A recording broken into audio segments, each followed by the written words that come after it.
on the 2, man. Right. Boom. You are live. See? Says in the top right. And then you see it right here. Mm-hmm. And you go right. And the only other thing I want to do is I don't want to hear through my computer. I want to go back to the house. Yeah. And so this is where you go to your settings. Okay. Audio, speakers. It's your first one. I'll try it. Yeah. Okay. And we're good to go, Sam. And then so live. Okay. Why don't I hear Sam now? No, you're good. You got me. It's probably coming. Give me a sec. Now I got you. Yeah. Yeah. It doesn't just go right away. Give me like. But you're live, right? Now I mean, got this is. I got you guys right here. There it All is. right. Let's do about 15 minutes. But you're live, right? I mean, this is Yeah. So it's going to be these guys and Ashton GT on Let's do stream. Right. All right, Sam. Text All right, me whatever thanks, Sam. you need tomorrow. Appreciate it. I'll talk to you tomorrow. I love it. All right. All right. Okay. Why am I hearing him on your phone? Okay. Got it. All right. We'll just pick it up here, Sam. Ready? That's it. Love it. Quiet in the background, please. Quiet. You're my computer, man. You need your computer. I don't know where you put it. Okay. 3, 2, and 1. Wow, you are looking live on YouTube as the great Sam Batesh, my great friend, and I are now learning. We are learning how to connect via our new platform at StreamYard. How are you, Sam? Thanks for waiting up for me.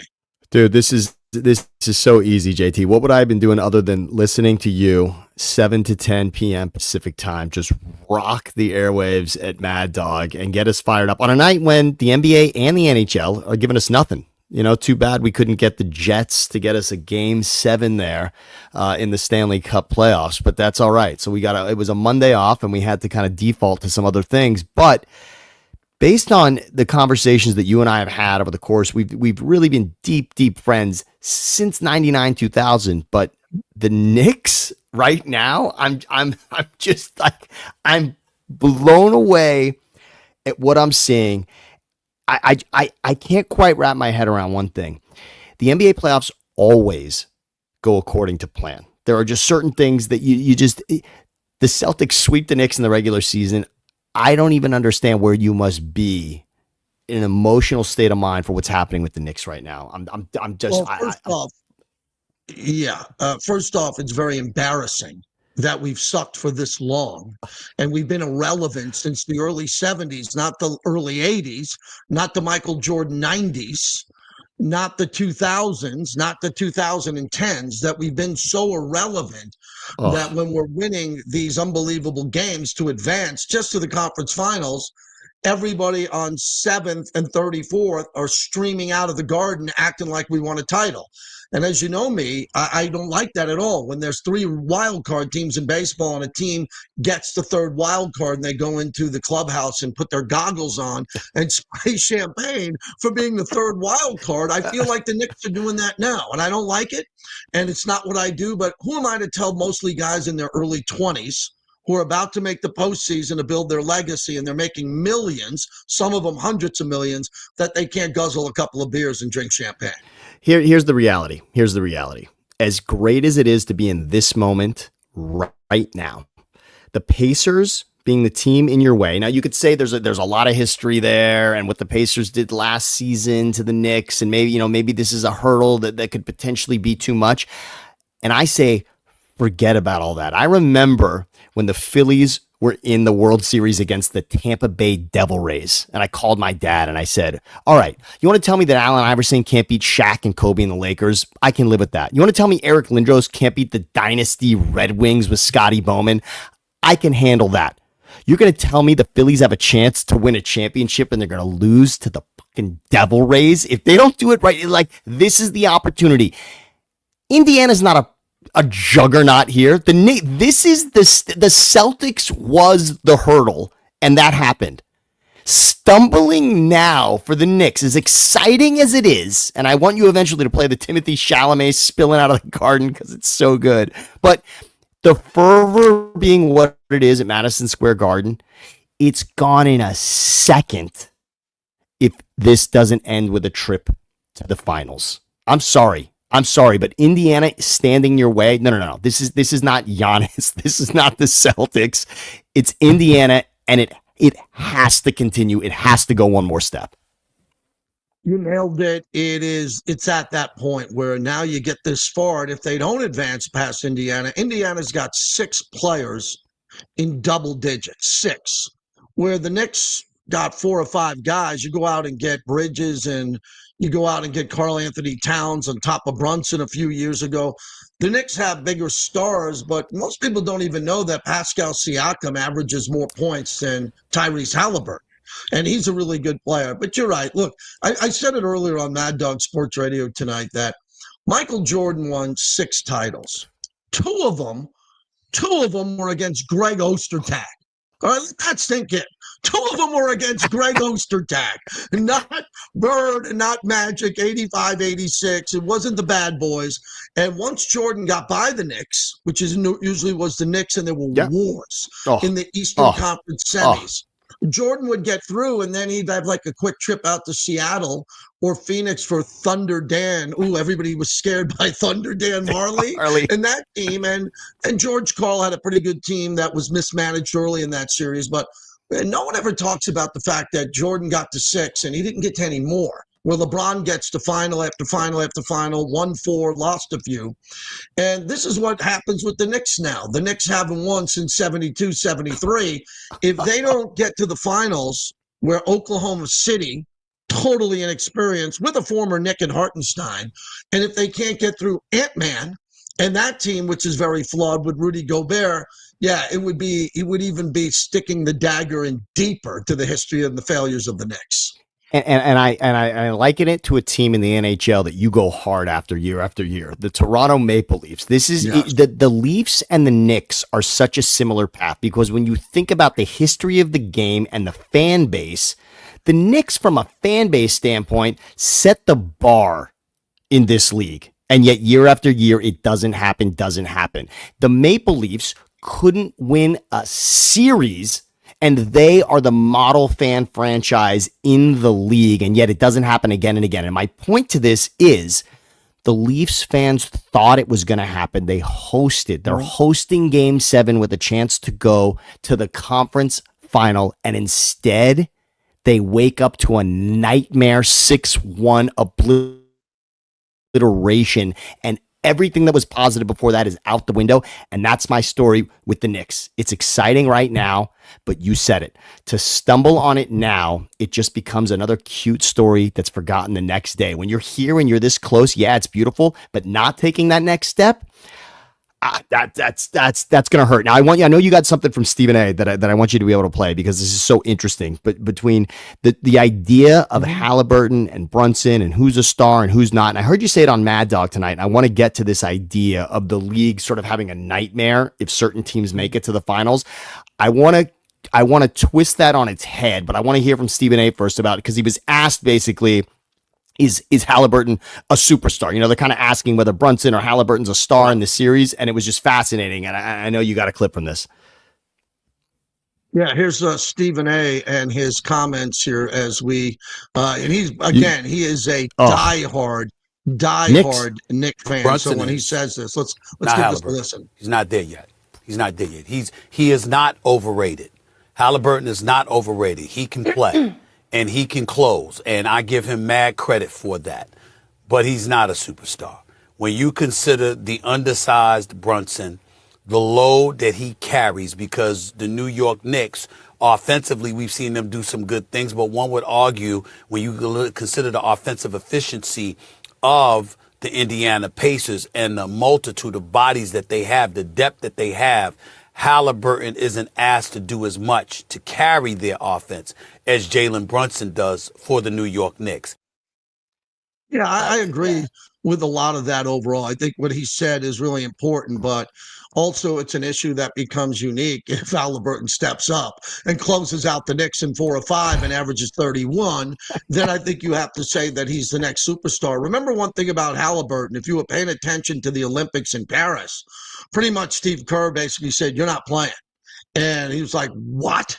And, in the Olympics, you can get some run. You can get everybody in the game. But Kerr, at one point decided, no, I don't have room for you. And he didn't have room. You got LeBron James on the court, and you got some pretty good players, and he wasn't able to do that. So I think that Halliburton's got a chip on his shoulder. I also love the way he handled his father when his father got into it with Giannis and embarrassed him, and Halliburton could have made a big mess out of that, a huge mess out of it. And he diffused that really well. He even made a comment that his dad can't be at the Garden. So I like the way he's handling this stage. I think he's doing a hell of a job. I would argue that neither of these guys are a superstar, by the way. I really think that the way the NBA playoffs goes year after year, if you're not making it to the conference final, the average fan is not as familiar with who you are. You've got to be making runs and making stamps on series and eliminating other teams to be a superstar in this league. And I would say neither one of these guys are on the level of Giannis, Jokic, LeBron, even Luka, who went to a finals as well. I mean, Kyrie, these are names that are burned in people's brains, and neither one of these guys has stamped the league with that yet. And in fact, the guy with more hardware is Halliburton, who at least is taking his team through the play-in tournament to a point where he's really leading his team and becoming that story. Yes, Brunson plays in the Garden, but again, he hasn't put the dagger in anyone yet. And should they lose to Indiana, the story will be that the Celtics were injured. Remember that, JT, and you know that's coming out of Boston. Those Knicks were fraudulent in beating a Tatumless Celtics team. That will be the story. So I'm going to argue not necessarily against what Stephen A said. I just think the idea that either one of these guys are a superstar, this is TBD. Whichever guy wins this series, that's the superstar. Don't you feel like Luka now has finished the 6-pack and he's almost done with the 12-pack and his feet are up and he's just kind of lightly bloated, sitting on his couch wherever he is in his rental because he hasn't bought yet. And he's like, man, I got another 2 weeks to get in shape. I know I got another 2 weeks, and he's just cracking a beverage, and there's a couple of pizzas over there on the side. And he's just having a ball. I like to call him Hookah Doncic. Just chilling at home with the hookah Doncic. But he's definitely at this point what you thought the Lakers. Look, the Lakers were supposed to be in this position. The Clippers, certainly the Friday night when the Clippers got Kawhi and Paul George, they were supposed to be here multiple times. That obviously never happened whatsoever. The Warriors aren't here. It's the T-Wolves, Oklahoma City, Indiana. And I want to just present something to you. You mentioned that the league has an issue on their hands if the Knicks don't make it to the NBA Finals, and I'm going to turn it on its head. This league is about stars. It's about superstars, as we just said. Anthony Edwards is a superstar. Anthony Edwards, because Anthony Edwards, now remember this, he took out LeBron and Steph. And like I said, you stamp your name to people when you do that. Anthony Edwards in this run took out LeBron, Luka, Steph, Draymond, Jimmy Butler. That's what it takes to become a star, a superstar in this league. Now, if SGA goes to the finals, he's obviously going to be the story for that much longer. But this league is really just about those singular guys that you can hold on to and say, that's a superstar. So it's not about what Minnesota, obviously when you're talking, it's no longer about what city you're in or how many fans are there or what your city is for a typical TV rating. The NBA is much different than other sports. It's about the superstars. And I think Ant's won. I think if Minnesota's there, no matter who they're playing, that you got a star on your hands and it'll be just fine. And I guarantee the NBA finals will do just fine. Yeah, and I agree with you on that, Sam. I think if you look at the star power, you make your name. The last topic I want to get in on the NBA is that I've talked to so many fans since the Lakers won in the bubble. We had COVID. It became a very big political environment in basketball. Players wore names on their back of victims. They wrote things on the court about ending racism and all that, which I think was very just. And we needed that. We needed that at the time. It did not alienate me. It alienated millions of people. Millions of people were alienated by the fact that they didn't want politics mixed into their sports. They understood what was going on. Everybody knew what was going on. And the NBA went over the top. I said, well, look, these players have a platform. They're allowed to express themselves. Who wouldn't think that? Well, millions didn't think that was the way they should do it. And they bailed. And they left on the sport, and they didn't come back. And I remind people, don't bail on it. Come back, because it's a beautiful sport. And deeper in the playoffs, it gets more intense. It gets better. And we went through about a 2 or 3 week run when all we were talking about was bad threes. I'm happy I can move on from that topic and talk about a more physical style of NBA basketball that I like more. I like the rugby NBA. I like the diving for the loose ball. I like the blood. I like the elbow. I like people paying for it when they go down the middle of the lane and they get drilled and they get fouled, and they might have been, it might have been a hard foul. We see that deeper into the playoffs, Sam. And one other thing about what you're saying, Minnesota, if you go back and look at how Minnesota eliminated the Lakers, Rudy Gobert gets a lot of shit for being, look, he's a four-time defensive player of the year, all right? But he catches a lot from the fans that don't think he's doing enough. Mm-hmm. What Rudy Gobert did to the Lakers in eliminating LA in that series to have 20-20 and physically take over crypto, that's what Minnesota actually is capable of. That I'm just watch out there. And again, and Julius Randle did it against the Warriors. I mean, this isn't all Ant either. So I love the physical nature. We know that Pacers and Knicks is going to give us that physical nature, but I also think Minnesota has that edge as well, and I'd love to see it. Now, I don't know if you want to say anything else about the NBA. I would love to get something about the NFL, something personal to you, and then I wanted to look at one of the schedules with you also. Let's get to that. I want to add right here and take a look at the playoff teams look at this. Of last year. These are the playoff teams from last year in both conferences there.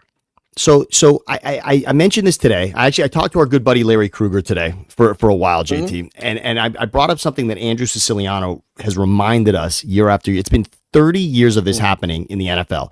For 30 straight years, there are 4 teams from the previous season that made the playoffs that do not make it in the next season. So you're looking at 14 teams here that made it, and right now you're looking at this and you're going, yeah, it makes sense. Obviously, this is not that long ago, right? We're talking about this is 4 months ago that we all saw these teams and figured, okay, yeah, these are the 14 best teams in the league. Yeah, it makes sense. All right, great. But think about this. 4 will be gone from this list next season, and 4 new ones will be in there.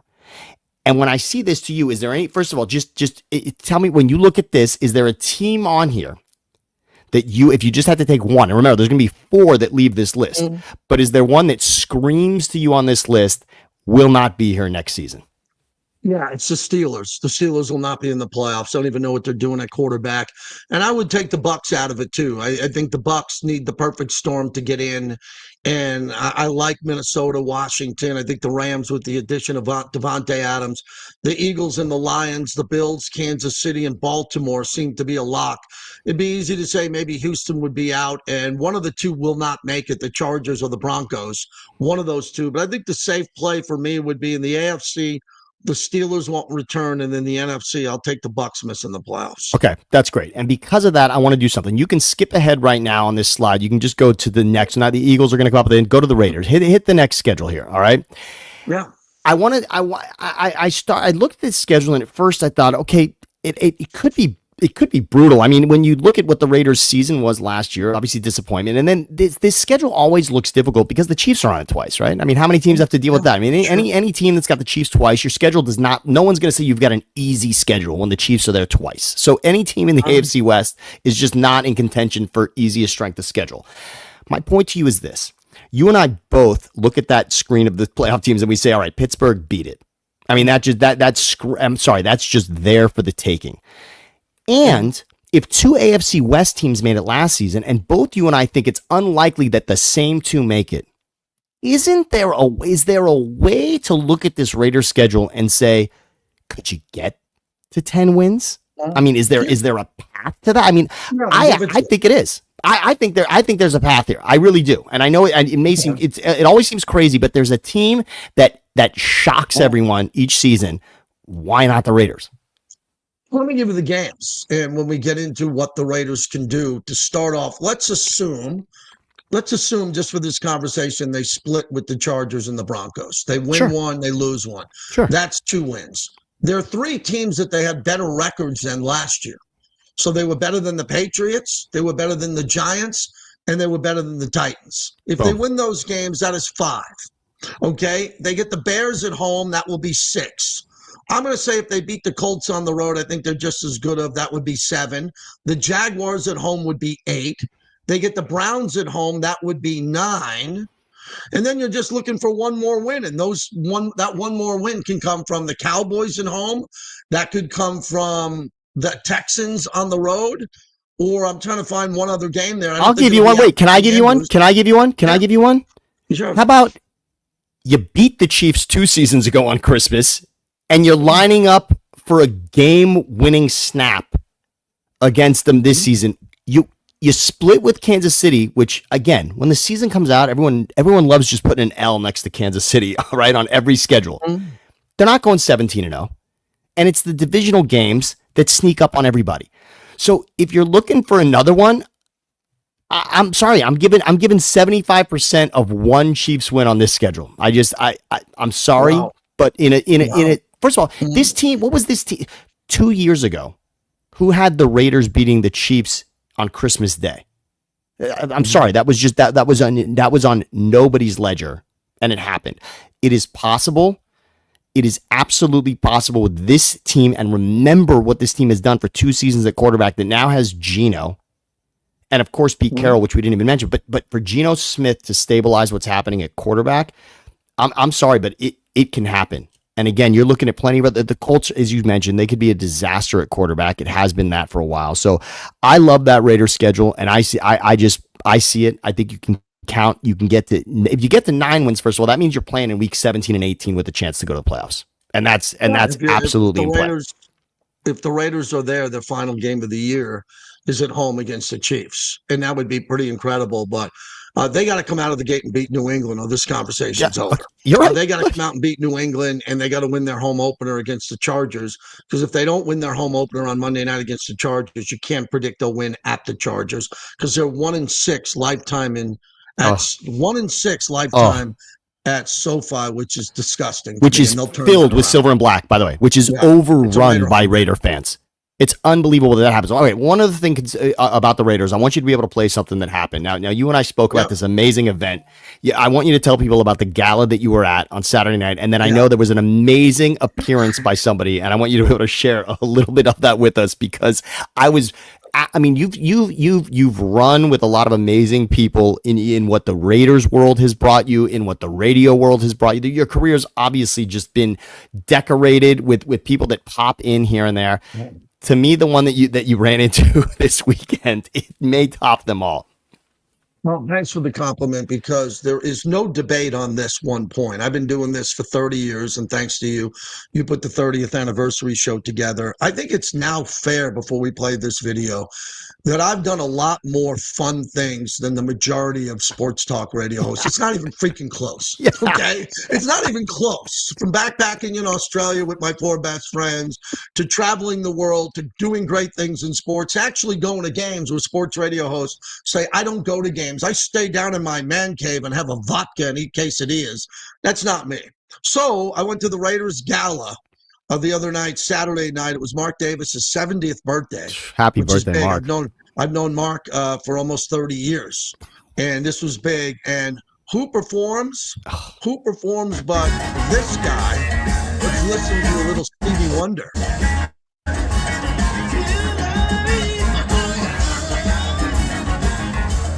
A little buffering issue here on my end, but that's okay. I got it. It's going. It's rolling.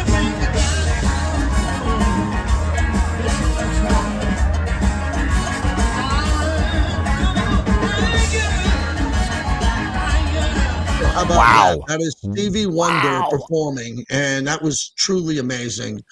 And he held Mark Davis's hand and sang happy birthday. I was telling my buddy Jimmy B that we need to get rid of the happy birthday song.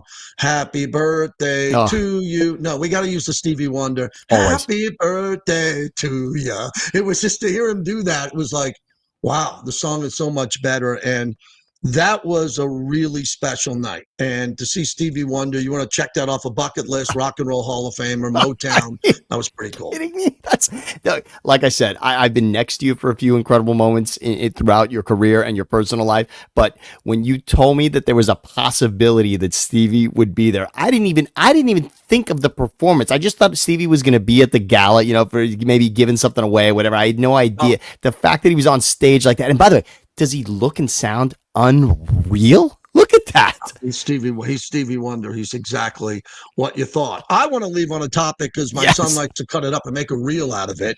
Yes. As of tonight, and it's we're almost there. Yeah, we're at May 19th still before we hit the clock at midnight. Aaron Judge is 89 points ahead of Shohei Ohtani. Okay. 89 points ahead of him. So I'm not going to put this topic to rest because it's a long season.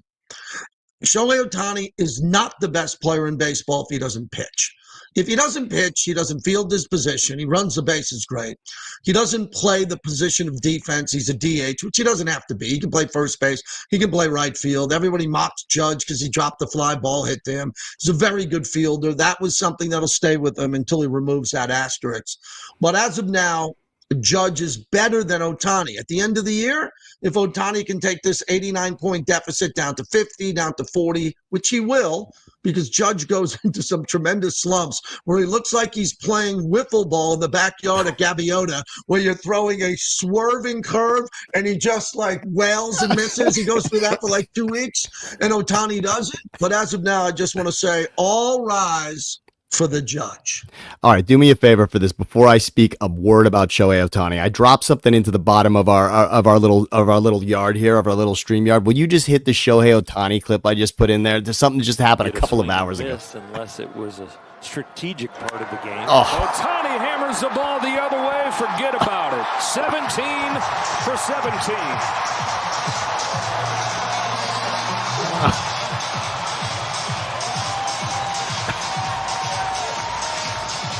Impressive. Yeah, I get the point there. Okay, That was so- nice that you threw that in here. You're So- very shifty with that. Very good. Look, the reason I want to say it is this, and I should have actually brought something in from the Miami game from last season. My point about whether he pitches or not is one thing. A, he did pitch. Okay, as in, if you look at his Angels career, he's in the Cy Young conversation as a pitcher for 2 of those seasons where he pitches for the Angels.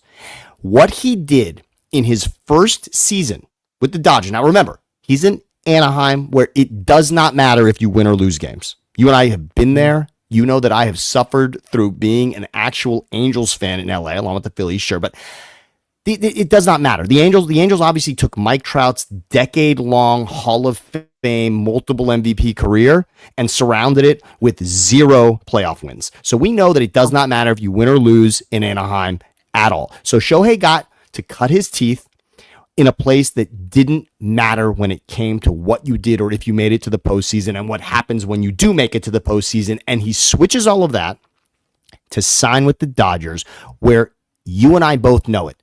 That was World Series victory or bust for being a success based on what the contract was.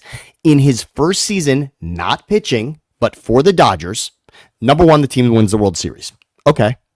Number 2, he puts together the greatest offensive season in the history of baseball, 50-50.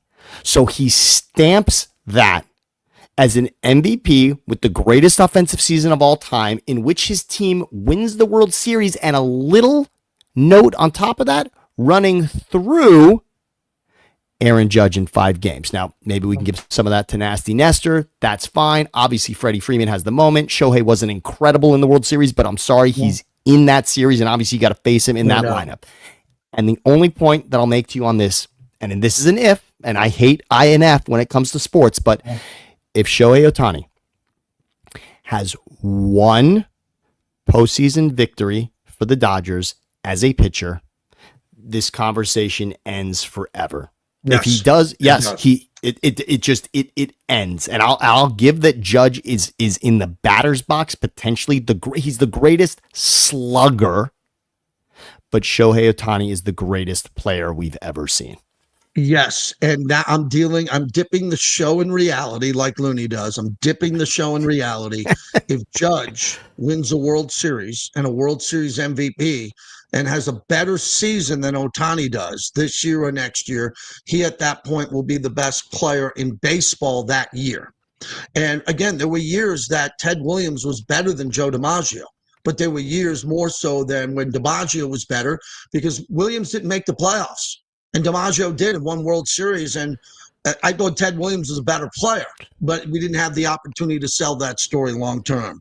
So yeah, there's going to be a great debatable topic going forward. And he's only 89 points behind, so I'm sure he'll whittle that number down. He will eventually, and even if he doesn't, again, what Ohtani does, and the lineups, I still think the lineups are comparable. I mean, I think losing Soto in the Yankees lineup, I would say now Judge is carrying it a little more, and we'll see what Bellinger really does through an entire season. But Ohtani's obviously surrounded by multiple MVPs in this lineup, and that does help. But he also did it in Anaheim, and I'm sorry, I'm going to stamp it with if he gets on that mound. And look, there are videos that leak out every once in a while. He's trying to pitch, but he's done it. And forget about what happened with him and the interpreter. I mean, that was another part of last season, which could have unraveled for him. And instead, he's at the greatest offensive season of all time, and he wins the World Series in a season where his best friend is stealing money from him. So that's a great one. Now, one thing before we go, JT. I need to hear you on this because the vote is going down this week, and I'm sure I know where you stand on this as a Giants fan at heart. But the Packers, it's so disgusting what the Packers are trying to do with the tush push. I cannot believe that it's even sitting there again as a topic. To take this play out of the league is such a shot at the Eagles. It's don't veil this in health concerns and anything else. This is a shot at a team that ended your season and beat you to open your season. That's all this is. Yes, I think it's gutless. I think it's pathetic that they do this. The only thing I've dove into this topic a lot. The reason why it's a health issue is years from now. I think Jason Kelce when he's 50, and I think other centers and guards, because it's a center and guards diving down like a torpedo, knowing Landon the Dickerson, snap down, and not trying to move the pile. It's really just to blow up. They create a wedge. To create a wedge, but to do it very violently by giving up your future neck and your spinal column when you're an aging man.